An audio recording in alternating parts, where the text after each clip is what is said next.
Jonai, tai žinojimas, kad pergalės atveju sutikrinta vieta kitame etape. Psichologijai kažkaip veikiame. Dabar jau viskas, dabar bus varžybos Benetone. Vis viską lems ir žiūrėsim. Stengsimės paimti pergalės, kitaip nieko neišeis gero. Bet sulaukia šiek tiek daug susidomėjimo iš Atlanto, atvažiavusiam brigadą, turėjo įtakos tavo žaidimus. Gal norėsi kuo geriau sužaisti? Žaidžiu kaip ir kiekvienas varžybas, žaidžiu komandai, kad komanda laimėtų, nenoriu prieš kažką pasirodyti ar kažką padaryti. Žaidžiu komandai, žaidžiu, kad komanda laimėtų ir tiek.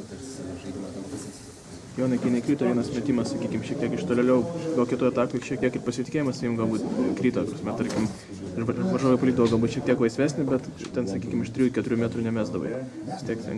Ar tas numuždavo pasitikėjimas jums šiek tiek? Nežinau, nepamenu tos situacijos. Nežinau. Gal turbūt.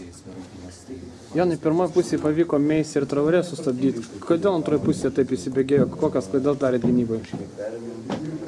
Sakau, leidom pakartot, gal jau sukovot kamuolį. Neatsitėrėm.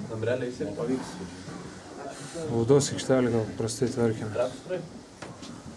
Ar galima sakyti, kad varžovai neleido žaisti to žaidimą, kurį mes įpratę matyti pastarąjį mėnesį, kokį Lietuvos Vytis demonstruoja? Matėsi, kad jie buvo pasiruošę tikrai gerai.